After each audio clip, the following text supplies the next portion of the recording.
Hello friends, welcome back to my YouTube channel. ಬನ್ನಿ, ಇವತ್ತು ಬೆಳಗಿನ ಬ್ರೇಕ್ಫಾಸ್ಟ್ಗೆ ಒಂದು ಒಳ್ಳೆ ರೆಸಿಪಿ ತೊಗೊಂಬಂದಿದ್ದೀನಿ ಸ್ನೇಹಿತರೆ. ಈ ಒಂದು ರೆಸಿಪಿ ಅಂತೂ ಮಾಡಿಕೊಡ್ರಿ, ಮನೆಯಲ್ಲಂತೂ ಅಷ್ಟು ಇಷ್ಟಪಡ್ತಾರೆ. ಹಾಗಾಗಿ ಬರ್ರಿ ಇದನ್ನ ಹೆಂಗೆ ಮಾಡೋದು ಅಂತ ನೋಡೋಣ. ರಾಗಿ ನೂಡಲ್ಸು ಅನ್ಬೋದು ಅಥವಾ ರಾಗಿ ಒತ್ತು ಶಾವಿಗೆ ಅಂತಲೂ ಹೇಳ್ಬೋದು ಸ್ನೇಹಿತರೆ. ಹಾಗಾಗಿ ಇದನ್ನ ಹೆಂಗೆ ಮಾಡೋದಂತ ನೋಡೋಣ. ಮೊದಲಿಗೆ ನೋಡಿರಿ, ಒಂದು 2 ಗ್ಲಾಸ್ ಆಗಷ್ಟು ನೀರು ಕುದಿಯೋಕೆ ಇಟ್ಕೊಂಡಿದ್ದೀನಿ. ಅದಕ್ಕೆ ಒಂದು ಸ್ವಲ್ಪ ಉಪ್ಪು ಹಾಕ್ಕೊಂಡಿದ್ದೀನಿ ರುಚಿಗೆ ತಕ್ಕಷ್ಟು. ಇದಾದ ಬಳಿಕ 1.5 ಕಪ್ ಆಗಷ್ಟು ನಾನು ರಾಗಿ ಹಿಟ್ಟು ಸೇರಿಸ್ಕೊತಾ ಇದ್ದೀನಿ. 2 ಕಪ್ ಆಗಷ್ಟು ನೀರಿಗೆ 1.5 ಕಪ್ ಆಗಷ್ಟು ರಾಗಿ ಹಿಟ್ಟು ಸೇರಿಸ್ಕೊತಾ ಇದ್ದೀನಿ. ನೀವು ಕ್ವಾಂಟಿಟಿ ನೋಡಿ ಮಾಡ್ಕೋಬೇಕಾಗುತ್ತೆ. ನಾನಿವಾಗ ಸುಮಾರು ಒಂದು 2 ಜನಕ್ಕಾಗಷ್ಟು ಈ ಒಂದು ಒತ್ತು ಶಾವಿಗೆನ ರೆಡಿ ಮಾಡ್ಕೊತಾ ಇದ್ದೀನಿ ಸ್ನೇಹಿತರೆ.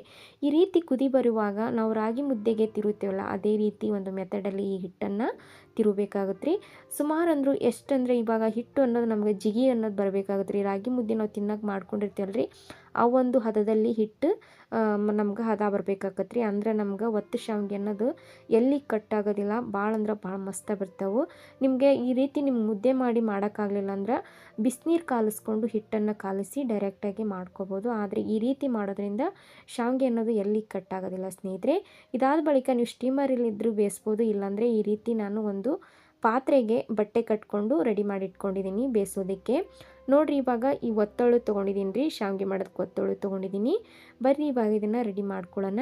ನಾನಂದ್ರೆ ಈ ಒಂದು ಒತ್ತು ಶಾವಿಗೆ ಯಾಕೆ ಮಾಡ್ತಾಯಿದ್ದೀನಿ ಅಂತಂದರೆ, ಇದಕ್ಕೆ ಬೇಕಂದ್ರೆ ಕಾಯಿ ಹಾಲು ಹಾಕ್ಕೊಂಡು ಮಾಡ್ಬೋದು, ಇಲ್ಲಾಂದರೆ ಉಪ್ಪಿಟ್ಟು ಮಾಡ್ಕೋಬೋದು. ನೂಡಲ್ಸು ಅಂತಾರೆ, ಉಪ್ಪಿಟ್ಟು ಅಂತಾರೆ. ಒಗ್ಗರಣೆ ಹಾಕ್ಕೊಂಡು ತಿಂತಾಯಿದ್ರೆ ಭಾಳ ಮಸ್ತಾಗಿರ್ತೈತಿ. ಯಾರೆಲ್ಲ ಇಷ್ಟಪಡಲ್ಲ ನೋಡಿ ಸ್ವೀಟ್ ಅನ್ನೋರು, ಅಂಥವ್ರಿಗೆ ಈ ರೀತಿ ಖಾರವಾಗಿ ಮಾಡಿಕೊಂಡು ತಿನ್ಬೋದು. ಹಾಗಾಗಿ ಮತ್ತು ಡಯಟ್ ಮಾಡ್ತಿರಲ್ಲ ಅಂಥವ್ರಿಗಂತೂ ಒಂದು ಒಳ್ಳೆ ರೆಸಿಪಿ ಅಂತಲೇ ಹೇಳ್ಬೋದು ಸ್ನೇಹಿತರೆ. ಹಾಗಾಗಿ ನೋಡಿರಿ, ಈ ರೀತಿ ನಾನು ಡೈರೆಕ್ಟಾಗೆ ಪಾತ್ರೆ ಇಟ್ಕೊಂಡಿದ್ನಲ್ಲ ಬಟ್ಟೆ ಕಟ್ಟಿ, ಅದಕ್ಕೆ ಈ ರೀತಿ ನಾನು ಶಾವಿಗೆನ ಬಿಡ್ತಾಯಿದ್ದೀನಿ ಸ್ನೇಹಿತರೆ. ಡೈರೆಕ್ಟಾಗಿ ಈ ರೀತಿ ನಾವು ಬಿಡೋದ್ರಿಂದ ಎಲ್ಲಿನೂ ಕಟ್ಟಾಗೋದಿಲ್ಲ ಮತ್ತು ಅಷ್ಟೇ ಮಸ್ತಾಗಿ ಬರ್ತಾವ್ರಿ. ನೀವು ಕೂಡ ಈ ಒಂದು ಮೆಥಡಲ್ಲಿ ಮಾಡಿರಿ. ನಿಮ್ಗೆ ಯಾವ ಸೈಜಲ್ಲಿ ಬೇಕೋ ಆ ಸೈಜಲ್ಲಿ ಮಾಡ್ಕೋಬೋದು. ನಾನು ನೂಡಲ್ ಸೆಟ್ ಇದು ಮಾಡಿಕೊಂಡು ಹಾಕ್ಕೊಂಡಿದ್ದೀನಿ. ಬೇಕಂದರೆ ಇದಕ್ಕಿಂತ ಚಿಕ್ಕ ಸೈಜಲ್ಲಿ ಮಾಡ್ಕೋಬೋದು. ತುಂಬ ದಪ್ಪನೂ ಇಲ್ಲ, ತುಂಬ ತಿಳುವನೂ ಇಲ್ಲ. ಈ ಒಂದು ಸೈಜಲ್ಲಿ ಮಾಡಿಕೊಂಡ್ರೆ ತಿನ್ನೋದಕ್ಕೂ ತುಂಬ ಟೇಸ್ಟಿಯಾಗಿರುತ್ತೆ. ಹಾಗಾಗಿ ಇದಕ್ಕೆ ನೀವು ಬೇಕಂದರೆ ಕಾಯಿ ಹಾಲು ಹಾಕ್ಕೊಂಡು ತಿನ್ಬೋದು, ಇಲ್ಲಾಂದರೆ ಒಗ್ಗರಣೆ ಹಾಕ್ಕೊಂಡು ತಿನ್ಬೋದು. ನೋಡಿರಿ, ಇವಾಗ ರೆಡಿ ಆಗೈತಿ. ಇದೇ ರೀತಿ ಮತ್ತೊಂದು ಮಾಡಿಟ್ಕೊಂಡಿದ್ನಲ್ಲ, ಅದನ್ನು ಕೂಡ ಈ ರೀತಿ ಬೇಯಿಸ್ಕೊತೀನಿ. ಒಂದು 2 ನಿಮಿಷ ಬೇಯಿಸಿದ್ರೆ ಸಾಕ್ರಿ. ಯಾಕಂದರೆ ಇವಾಗ ಆಲ್ರೆಡಿ ಇದನ್ನ ನಾವು ಮುದ್ದಿನ ತಿರುವಿಟ್ಟಿದ್ದೀವಿ, ಉಕ್ಕುರಿಸಿಟ್ಟಿದ್ದೀವಲ್ಲ, ಅಷ್ಟೊಂದು ಬೇಯಿಸೋಂಥ ಅವಶ್ಯಕತೆ ಇರೋದಿಲ್ಲ. ಈಗ ಒಂದು 2 ನಿಮಿಷ ಇದನ್ನ ಉಕ್ಕುರಿಸ್ಕೊತೀನಿ. ನೋಡಿರಿ, ಇದನ್ನೆಲ್ಲ ಇವಾಗ ಬೇಯಿಸಿಟ್ಕೊಂಡಿದ್ದೀನಿ. ಬರ್ರಿ ಇದನ್ನು ಇವಾಗ ನಾನು ರಾಗಿದು ಉಪ್ಪಿಟ್ಟು ಮಾಡ್ತಾಯಿದ್ದೀನಿ. ಹಾಗಾಗಿ ಈಗ ಒಗ್ಗರಣೆ ಮಾಡ್ಕೊಳ್ಳೋಣ. ತುಂಬ ಸರಳವಾಗೇ ಇರ್ತೈತೆ ರೀ. ಇದಕ್ಕೇನು ಜಾಸ್ತಿ ಟೈಮು ಹಿಡಿಯೋದಿಲ್ಲ. ಬೆಳಗಿನ ಬ್ರೇಕ್ಫಾಸ್ಟ್ಗೆ ಮತ್ತು ಯಾರೆಲ್ಲ ವೆಯ್ಟ್ ಲಾಸ್ ಮಾಡಬೇಕು ಅಂದ್ಕೊಂಡಿದ್ದೀರಾ, ಹೆಲ್ದಿಯಾಗಿ ನಿಮಗೆ ತಿನ್ಬೇಕು ಅನಿಸಿದಾಗ ಈ ರೀತಿ ಮಾಡಿಕೊಡ್ರಿ. ಗೋಧಿಯಲ್ಲಿ ತಿನ್ನೋಕ್ಕೆ ಇಷ್ಟ ಇಲ್ಲಾಂದರೆ ಈ ರೀತಿ ಸಿರಿಧಾನ್ಯಗಳಲ್ಲಿ ಮಾಡಿರುವಂಥ ನೂಡಲ್ಸನ್ನು ಖಂಡಿತ ಮಕ್ಕಳಿಗೆ ಮಾಡಿಕೊಡ್ರಿ, ತುಂಬ ಇಷ್ಟಪಡ್ತಾರೆ. ನೋಡಿರಿ, 1-2 ಸ್ಪೂನ್ ಆಗಷ್ಟು ಎಣ್ಣೆ ಹಾಕ್ಕೊಂಡಿದ್ದೀನಿ. ಇದಕ್ಕೆ ಇವಾಗ ಸಾಸಿವೆ, ಜೀರಿಗೆ, ಕಡಲೆಬೇಳೆ, ಉದ್ದಿನಬೇಳೆ, ಒಂದು ಸ್ವಲ್ಪ ಹಿಂಗೆ ಹಾಕ್ಕೊಂಡು, ತದನಂತರ ಕಟ್ ಮಾಡಿರುವಂಥ ಈರುಳ್ಳಿ, ಹಸಿಮೆಣಸಿನ್ಕಾಯಿ, ಕರಿಬೇವು ಸೊಪ್ಪು ಸೇರಿಸ್ಕೊಂಡು ಚೆನ್ನಾಗಿ ಬಾಡಿಸ್ಬೇಕಾಗತ್ತೆ ರೀ. ಮತ್ತು ಈ ಒಂದು ಮೆಥಡಲ್ಲಿ ಮಾಡಿಕೊಡ್ರಿ, ಭಾಳ ಇಷ್ಟಪಡ್ತಾರೆ. ಇವಾಗ ನೋಡಿರಿ, ಆಲ್ರೆಡಿ ನಾನು ರಾಗಿ ಹಿಟ್ಟಿಗೆ ಉಪ್ಪು ಸೇರಿಸಿದ್ದೆ. ಇವಾಗ ಮತ್ತೆ ಇದಕ್ಕೊಂದು ಸ್ವಲ್ಪ ರುಚಿಗೆ ತಕ್ಕಷ್ಟು ಉಪ್ಪು ಸೇರಿಸ್ಕೊಂಡಿದ್ದೀನಿ. ಇವಾಗ ಒಂದು ಸ್ವಲ್ಪ ಅರ್ಧ ಸ್ಪೂನ್ ಆಗಷ್ಟು ಅರಿಶಿನ ಸೇರಿಸ್ಕೊಂಡು ಚೆನ್ನಾಗಿ ಮಿಕ್ಸ್ ಮಾಡಬೇಕಾಗುತ್ತೆ ರೀ.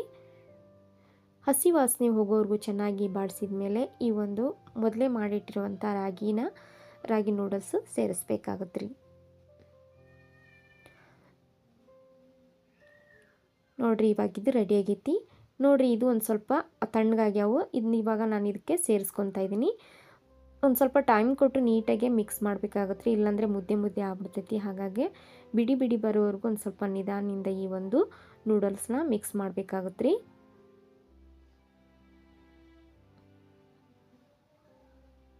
ನೋಡಿರಿ, ಈ ರೀತಿ ಎಲ್ಲವನ್ನು ಹೊಂದಿಕೊಳ್ಳುವ ರೀತಿ ಮಿಕ್ಸ್ ಮಾಡೋಣ.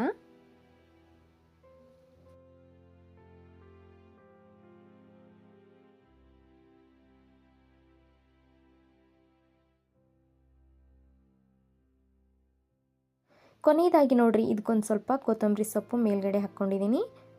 ಚೆನ್ನಾಗಿ ಮಿಕ್ಸ್ ಮಾಡ್ಕೊಳ್ಬೇಕಾಗುತ್ತೆ.